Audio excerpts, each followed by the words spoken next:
What's up, everyone? My name is Emily Teubner from WRSU Rutgers Radio. I had the opportunity to talk to the Happy Fits today about their new album, what they've been doing during 2020, and what's yet to come. Stay tuned to hear the interview and see what's going on with them. So, my name is Emily Teubner. Hi, I'm from WRSU with the Happy Fits. So if you guys want to just introduce yourselves first, name what you guys do in the band, we could start with that. I'm Calvin. Oh, okay. I'm Calvin. I play cello and I sing. I'm Ross, and I play guitar and I sing. Wonderful. Okay, great. So let's start this. Okay, so does anyone want to tell me about the process of creating a vision, writing and recording? What could be better? Like the whole process. What went down? So basically, after our first album, Concentrate, came out in, I think it was June 2018. I think it was my first waiting job that I was doing at a local 24/7 diner. And it was my first job ever, and I absolutely hated it. And I was like, man, I am not fit to work in society.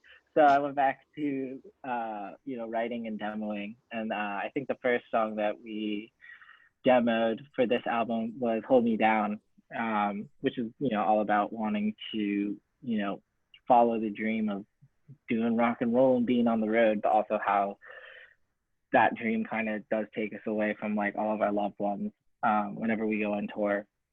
Especially, my girlfriend, she lives in Georgia, so we're always doing long distance.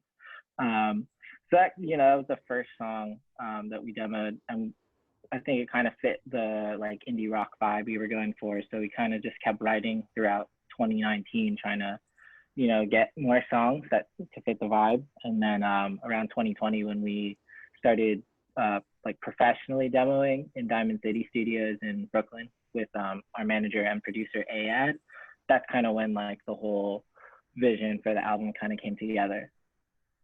Gotcha. Cool. Okay. So if you guys could go back in time to the January versions of yourselves and talk about what changed from the expectations you guys had for the album and for 2020, what would you have to say to yourself? Ooh, that's a good question. We were really prepared in January so our schedule was that we were going to have 6 weeks to record this album. And then what we ended up actually doing was that, so the last night that we finished our album, we finished at 5:30 in the morning. And then we drove home back to New Jersey, which was an hour drive, packed our van, and then left for tour, because we were touring with a band called The Frights at the time. And then we were fully prepared. So we had a 1 week break in between that tour before playing more shows, headlining shows on our own instead of supporting The Frights. And we had 1 week where we were going to record all of our music videos and prepare to just shoot those out, announce the album while we were still touring, and then keep playing, and then get back, release the album, go right back on tour. So our whole year was planned for touring and promoting this album.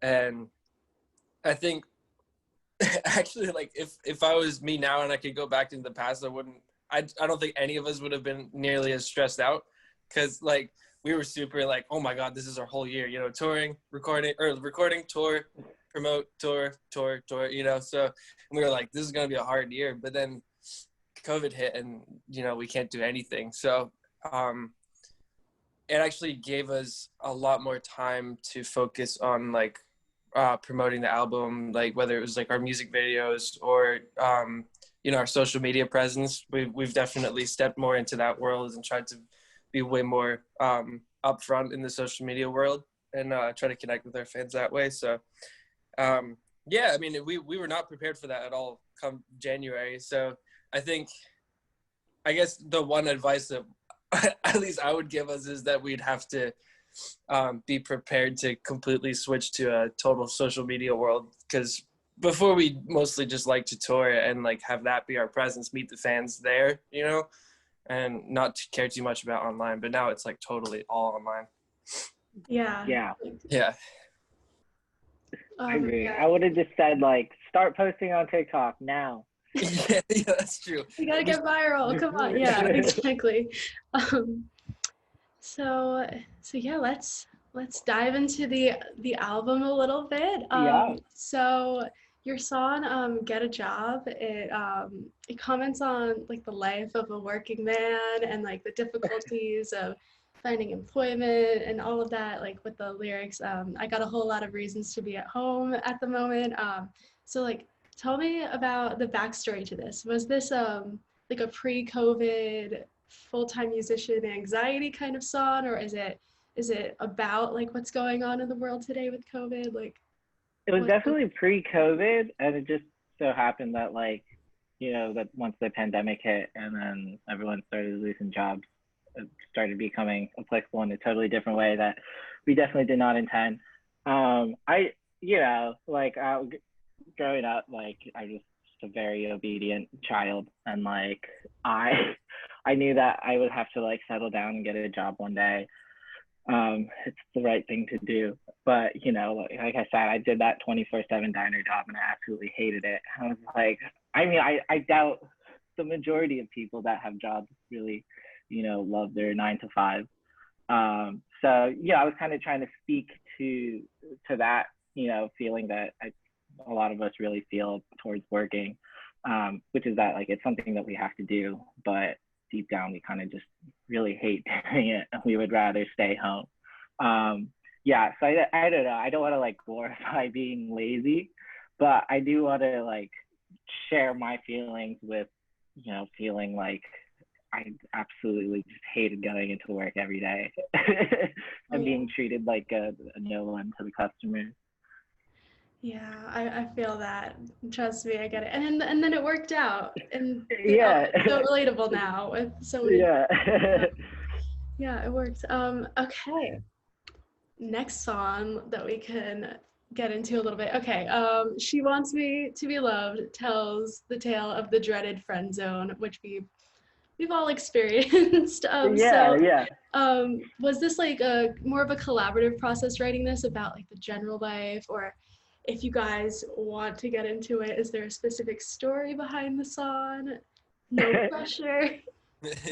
I mean, there's one of the oldest songs that I've wanted to make into like a happy fit song for like a really long time. Like just like when I was going to high school, there's always this one girl never would love me back, and I just professed my love for her so many times. Each time I just got shot down, and I just had that line like that. Oh, she wants me to be loved.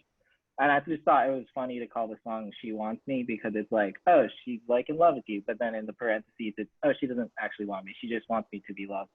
And so I just thought it'd be like a cute little pop song, and I was totally blown away by the response it got because it wasn't even a single.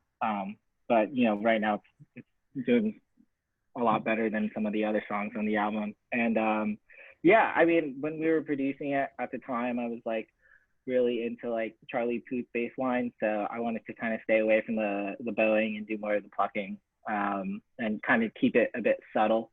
And yeah, I just ended up sounding like a really bubbly pop song, and not in like a unoriginal way either. So I'm just really happy with the way it turned out. Yeah, it's getting a huge response. I've seen it's great. Yeah. So, um, during these times, like, how have you guys been staying busy and still connecting with fans without having that tour that you guys were planning on doing this year? Like, what have you guys been doing? Yeah, so we switched over entirely to like live streaming. We saw a lot of artists starting to do that right off the bat, but we were still on our way home from tour. So our tour got canceled when we were out in Phoenix, so we had a couple days to drive home, and we made a few pit stops and stuff. We made a kind of road trip out of it because we didn't realize how serious the situation was. But we saw that actually helped us because we started to see artists immediately respond, and like they started all like live streaming and they started doing like Twitch streaming and stuff. So we picked all that up. Calvin and Luke had to quarantine for the first 2 weeks when we got home because he had immunocompromised person in his family. So Calvin and I started doing like acoustic live streams, and they actually got a really great response. We weren't expecting it at all.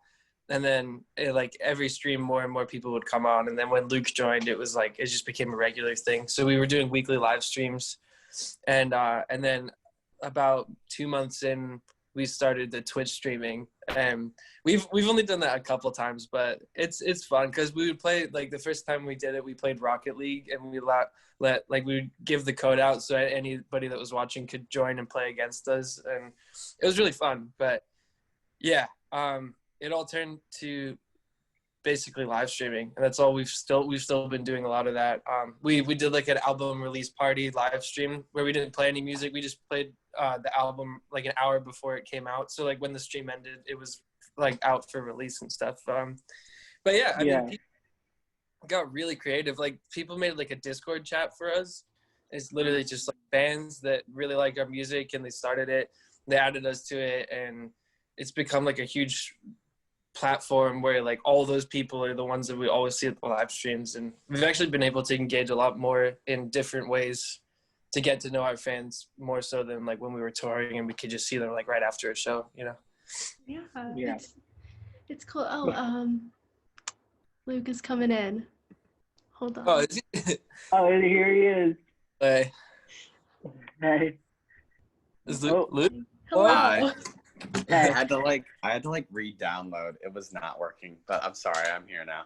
No problem. Hi. So, but yeah, that's really cool that it's almost like a friend group of your fans that you guys get to interact with, and like like we would have even thought that you guys could like play video games with your fans, like so we cool. were definitely not interactive at all with YouTube, and we didn't even realize YouTube could be like a viable like social outlet. I think we always viewed it as like a place you just put videos, and then we just started using the YouTube community feature, and like I literally since live streaming started, we've probably like doubled our YouTube audience size, which was like totally unexpected. And I mean, I was for some reason associated YouTube with what was it called, Google Plus, like the failed Facebook version of it. But YouTube community has been also just like really awesome, and with the help of the Orchard, our distributor, they've been promoting us like internationally through advertising, and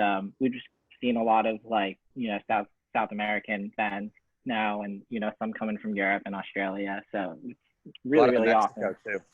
Yeah, a lot of Mexico. Yeah, the Happy Fits go international. That's so good. And you guys have also been doing the Happy Fits in the Wild on IGTV. I've been following that. Love it. So I wanted to know, like, I put it in 2 categories because I wasn't sure people were gonna notice that it was like in a series called THF in the Wild. So I'm really happy you saw that. I completely noticed. I got you. So how do you guys think about doing that? And also, I wanted to check in, Calvin, with your cello from the No Instructions video. Is it okay? Like, it's gone. It's gone. Stressing me out watching it a little bit. It's doing fine. We I think around like halfway through the summer, we kind of reached like a lull in like regular posts of just our faces, and we were talking with a friend who's in marketing. Her name's Kat. She's awesome, and she was just like, just trying to be more creative. And one of the great resources that we have near us are just like really beautiful views and like landscapes, lots of really awesome hiking trails, and we kind of tried showing that off in like the Go Dumb and No Instructions music videos, but there are also just a lot of great places like hiking trails we could just like walk up and get like an awesome background, and then like put like #nature vibes on TikTok and see it blow up, which is awesome. But yeah, it was honestly like, it's the area where we grew up and is just so beautiful, and I think THF in the Wild is kind of just trying to share some of the beauty with our fans. Yeah. And share your camera invention too. You gotta. Oh, definitely. Yeah. That was a lot of fun to make that hat. Oh my my gosh, that took us I'd say forever. tape is definitely our most valuable resource. Like if we Yeah. don't have a roll of tape, we'll have to cancel shows sometimes. We Did can't you take get something. dizzy from that? Like, Not really. It was fun with the adrenaline pumping and everything. oh yeah. It was We funny. filmed that because there was a storm like slowly approaching us, and Yeah. 4 takes. And that the one that we posted was like the very last one, and we were all like, "Oh my god, it's about to rain! We have to get all our gear." Yeah, into there that." was like a few drops like dropping in. Also, there was a little kid like on Ross's end of Ross's property in another property just watching us and was like, probably like, what is this guy doing? And it's just Calvin like looking at himself going, oh, I know, you know. And he's like just being like a lunatic. Oh my gosh. Yeah, you probably entertained that kid a lot. When live performances come back, is there like a specific song or two that you guys are most excited to play? Like when we Definitely get back? that one for me. She wants She me, yeah. Wants Me would be awesome. I was just gonna say She Wants Me because I think it's a really feel good and kind of like a little bit of a reference to like Too Late in the sense of those beachy vibes. So I think people will really dance around and like, have a lot of fun with that. And then I think Get a Job is kind of like our grow back of this album, just kind of like really rocking. And so I think people will like a lot of like, I think everyone will just have fun with that one too. So I was gonna say Moving because it's our probably the fastest track on this record, and I just like playing the fast songs and jumping up and down.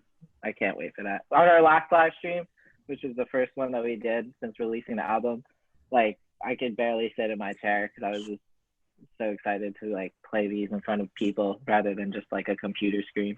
But I think Moving for me is gonna be the fun one.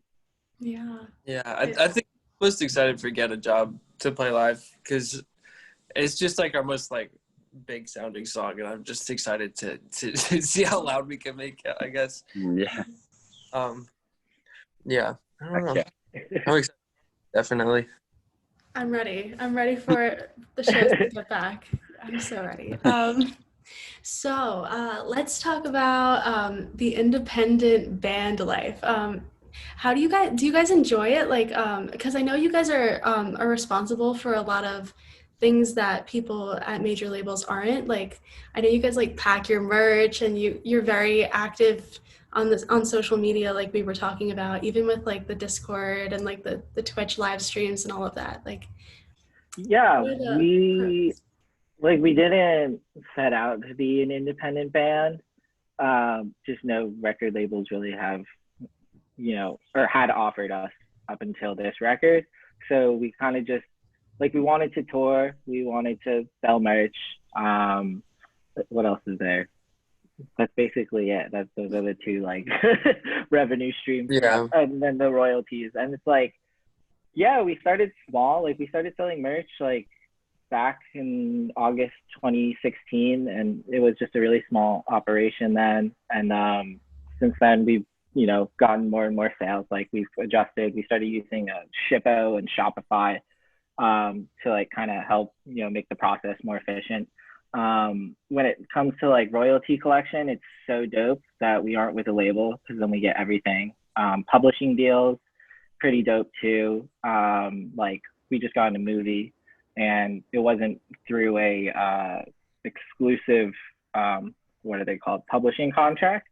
So usually it's like the publisher, like Warner or Sony, will take 50% and the artist will take 50%. But that wasn't the case. I think you're doing like 70-30 or something. They also can even just front you money, and then you owe them for like, if you get in 8 movies, you don't make any money because you're paying them back for all the money they gave you. So yeah. So anyway, more ownership is awesome. I'm sure you've seen Kanye's Twitter rant at this point. But yeah, so yeah, it's awesome there. Also, when it comes to like touring, like ticket sales and everything, instead of a label coming in and taking 50 after the booking agent takes 10, like we're just see everything, which is awesome. So we did, like I said, like we did not plan for this to be the plan, but we're kind of enjoying it right now. And it also, like, I don't know, I feel superior to all the bands on major labels too. Yeah. Right now it's manageable for us to pack all of our merch. I'm actually in our merch basement, like how do I flip my camera? All right, there it is. But that's our merch operation and stuff. Behind Yeah. the scenes, everyone. Sorry? It's behind the scenes. Yeah. Yeah, so I mean it's definitely like we'll do sales and we'll get like the last sale was like 200, close to 300 orders or something, maybe more than 300, I don't know. And that was a lot, but I mean, we got it done in one weekend, you know? So we had to take the time to do it, but taking those days to receive 100%, you know, of the net income, you know, after expenses and everything is so worth it to us. I mean, we're hoping to get to a point one day where we can't handle it. That would be nice. Yeah. And then we could, you know, hire like a merch company to do it or something, and it would be, you know, it would cost us more, but we'd still be able to, you know, own all of that ourselves. So it's nice that we're at a spot right now where it's we're very lucky to be doing pretty successfully financially, but we can still afford to do everything on our own. I think it's not unmanageable for us to handle. It definitely helps that we have, you know, like we still all live with our parents, so we don't have to worry about rent and food too, kind of for the most part. And also, like, we dropped out, so that gave us a lot of time to, you know, work on developing these areas. So I really like our position right now too. Yeah, we're definitely very lucky with, you know, especially our fan base of supporting us the way they have.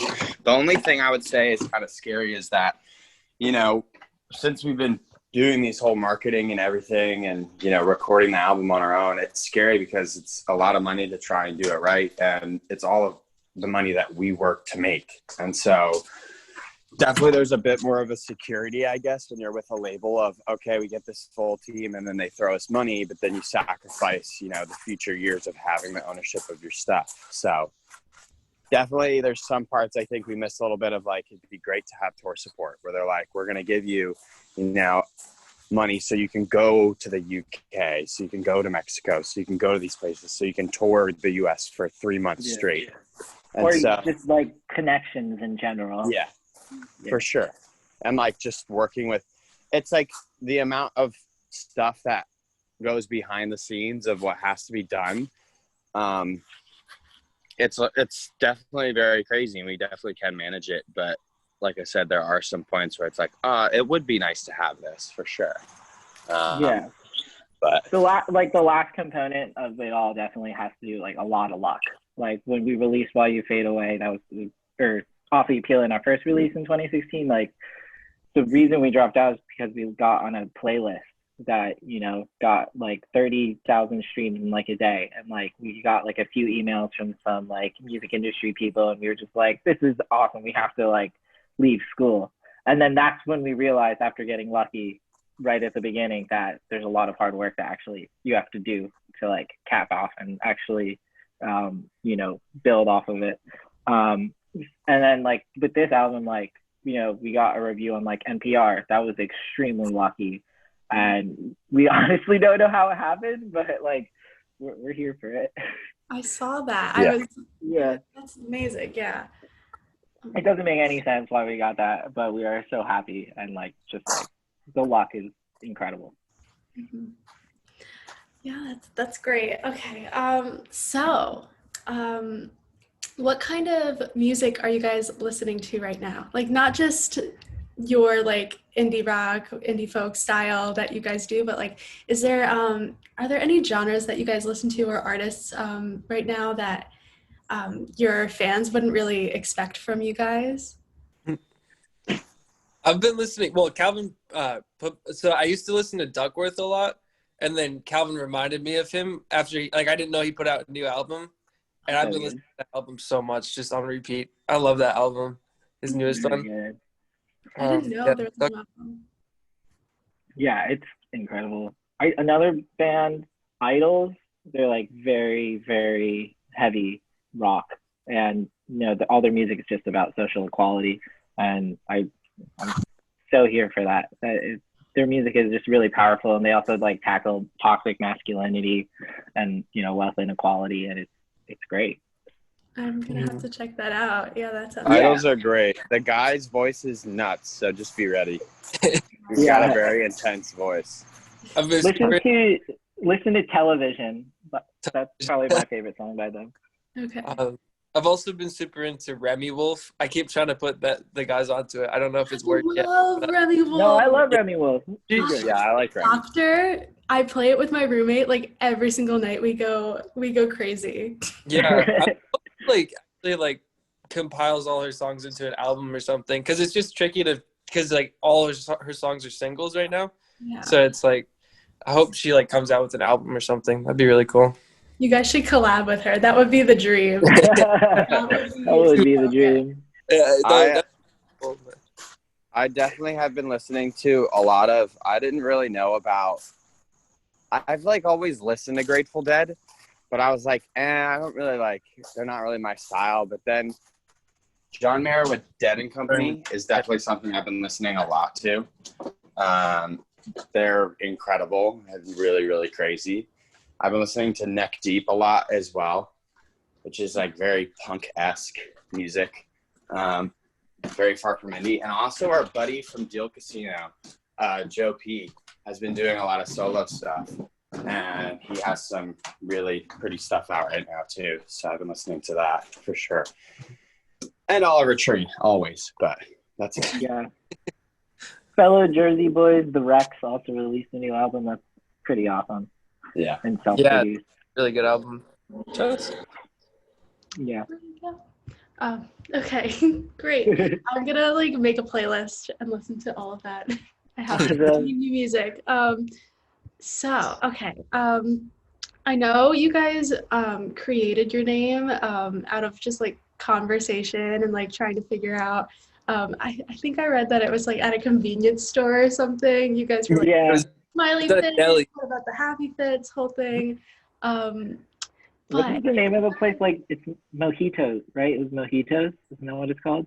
It was that little deli when we were like down Bingo's. Yeah. We were Mojitos, on to record or to visit the very first studio that we could possibly record at. Sorry. Anyway, what were you guys?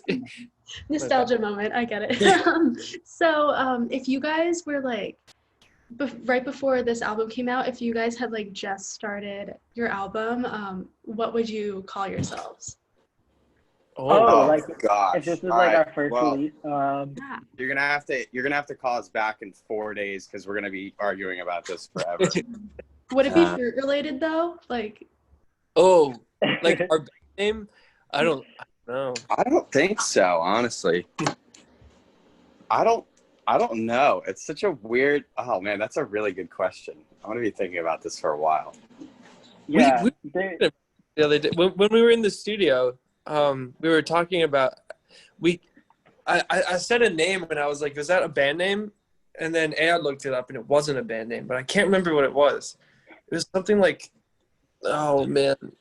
Okay, the only reason I would consider changing it is there's another awesome indie band called the Happy Children that are blowing up. There's also the Happy Return. Yeah, the Happy Return. I'm looking at right now on Spotify. There's the Happy You. There's the Happy All Right. So yeah, we definitely thought we were going into uncharted territory by being the Happy insert noun, but I guess we weren't. So man, what would we change our name to? The Calvin Langman and Ross Monteith experience. Oh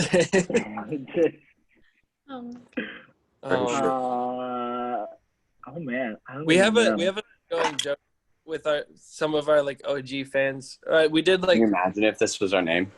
Yeah, we did like a stupid April Fool's joke the very first year of our band, and we were like, we're changing our name to Mr. Whiskers and the Cephalopods, and we keep bringing that back every now and then. It was on our live stream, our album release show. We did like a fake DJ set before it, and we said the guest DJ was the Mr. Whiskers and the Cephalopods, but it was just us playing Spotify, pretending to DJ.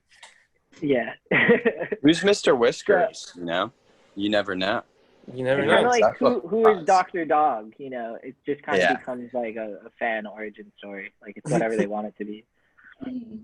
Okay, last question. What can your fans expect from you guys for the rest of 2020? I know you guys said that you're being featured in a movie. I don't know if you can talk about that or not, but is there anything else? Oh, yeah. The movie's out. We actually already went to see it with all of our families. Yeah, it's called Broken Hearts Gallery. Broken Hearts Hearts Gallery. Cool. Yeah. And yeah, we went and we were like, man, I bet the song is gonna be like way at the end of the movie, and it ended up being like the third scene in the movie, but you can barely hear it too. So when it came on at first, I like turned to Luke. I was like, that's it, and then Luke was like, wait, what? And then I was like, we all what are you talking about? And then Calvin goes, there it is. And my dad turns like he was about to get hit by a truck. He's like, I don't hear it. Like he had no idea what was going on. Yeah, it's very, very quiet. But yeah, for the rest of the year, I think we're gonna plan to just stay pretty relevant on social media. We'll do some covers. We'll probably do. We're definitely gonna be more Twitch live streaming for sure. Yeah, we'll probably start up in the Twitch stream thing. Because we talked with our managers and our booking agent, and basically we're not gonna go on tour anytime soon. Definitely not this year. So we just have to keep up the social media presence. And then We're also, I think, gonna try and do on music and stuff. But yeah, we'll keep our social media presence online. But what were you saying, Luke? I think we're just going to have some special stuff planned that we're going to start doing. Definitely releasing more content for sure. Maybe some more merchandise. Also doing more intricate live show stuff. You know, we really loved that our fans were so supportive of the last live stream and were able to donate so much money. So that's really, really exciting. And also, you know, we're in talks with some people of making it so maybe it's a little easier for people to hear all the audio and it's not coming out of an iPhone. So we definitely have some stuff planned, trying to be more consistent. And also, I mean, now's the time to write.